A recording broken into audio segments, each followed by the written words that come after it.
জীবনে যদি দীপ জ্বালাতে নাহি পারো, সমাধি পরে মোর জেলে দিও।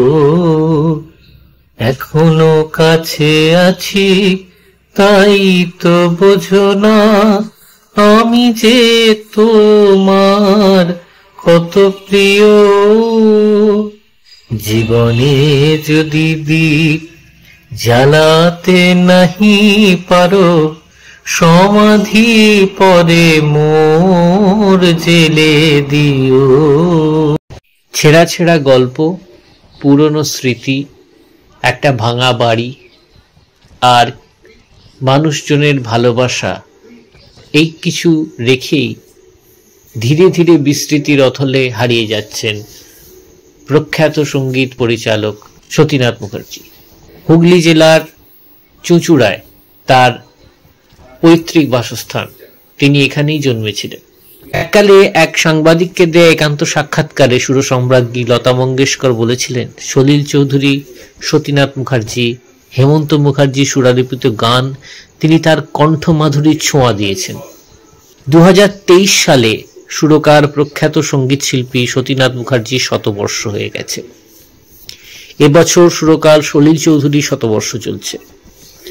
প্রখ্যাত সুরকার সলিল চৌধুরী বাংলা সঙ্গীতে সূর্য, কিন্তু বিরহের গানে সতীনাথ মুখার্জির অবদান অসীম।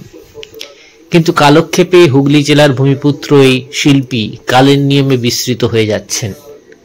আসুন শুনে নি কি বলছেন হুগলি জেলার মানুষ। শ্রীজীব অধিকারী, শ্রীজীব অধিকারী, SRI JIB। আচ্ছা, এই বানানটা SRI JIB ADHI KARI। আচ্ছা, এই অধিকারী। আচ্ছা, আপনি সতীনাথ মুখোপাধ্যায়ের গান কি গান? সতীনাথ মুখোপাধ্যায়ের গান করি না আমি, বেশি ওখানে ছিল চিন্ময়ের কিছু গান ছিল, আর জটিলেশ্বর মুখোপাধ্যায়ের গান কিছু আমার। জটিলেশ্বর মুখোপাধ্যায় তো আপনার জেলার মানুষ? হ্যাঁ, এখানকার মানুষ। কোথায় ওই বাজারের দিকে ওনার বাড়ি। হ্যাঁ, সতীনাথ। হ্যাঁ, আসলে সতীনাথ মুখোপাধ্যায়ের কোন গান আপনার খুব ভালো? সতীনাথ মুখোপাধ্যায়ের কোন গান আপনার ভালো লাগে? বহু গান ছিল তো ভুলেই গেছি। আচ্ছা, জীবনে যদি দ্বীপ, দারুণ ভালো গান। হ্যাঁ, জীবনে বড় ভালো গান।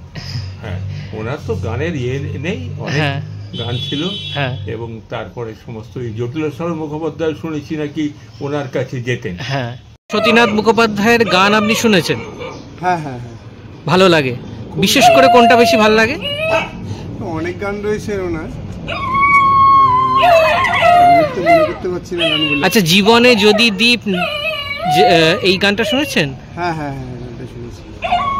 আচ্ছা, এই অঞ্চলে সতীনাথ মুখোপাধ্যায়ের মতো এত নামজাদা শিল্পী থাকেন, কিন্তু এখনকার দিনের প্রজন্মের মধ্যে তার খুব একটা পরিচিতি নেই। হ্যাঁ হ্যাঁ, মূলত যারা অনেকটাই বয়স্ক তারা মোটামুটি শুনলে হয়তো বলতে পারে। এ সম্পর্কে কি বলবে? যারা পুরনো তারা তো ওনার সাথে মিশেছেন বা ওনার সাথে থেকেছেন বহু বছর, তারা নিশ্চয়ই ওনার সম্পর্কে অনেক ভালো ডিটেলসও বলতে পারবেন। কারণ আমার জন্ম, আমার 74-এ জন্ম, আমার জন্মের অনেক মানে আমি জ্ঞানও তো ওনাকে দেখিনি, আমি শুনেছি এটা একটা স্মৃতি বিজড়িত ওনার বাড়ি, যে সতীনাথ মুখোপাধ্যায় স্বনামধন্য সঙ্গীত শিল্পী আর কি, যেটার নাম আমরা খুব গর্বিত বোধ করি আর কি, নিজেকে প্রাউড ফিল করি যে আমাদের কনকশালী পাড়ায় একটা পুরনো পাড়ায়, এবং এই পাড়ার মধ্যে এরকম একটা মানুষ থাকতেন। এবং বিভিন্ন মানে আমি শুনেছি যে অনেক বড় বড় গুরুজনেরা, মানে গুণীজনেরা আসতেন এখানে এবং সঙ্গীত চর্চা হতো।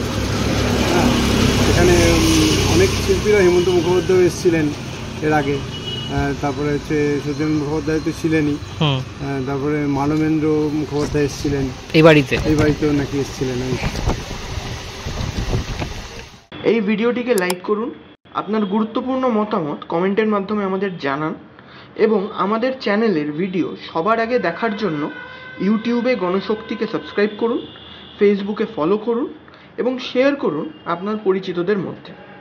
আমাদের চ্যানেলে আপলোড হওয়া ভিডিও নোটিফিকেশন পেতে বেল আইকনটি ক্লিক করতে ভুলবেন না।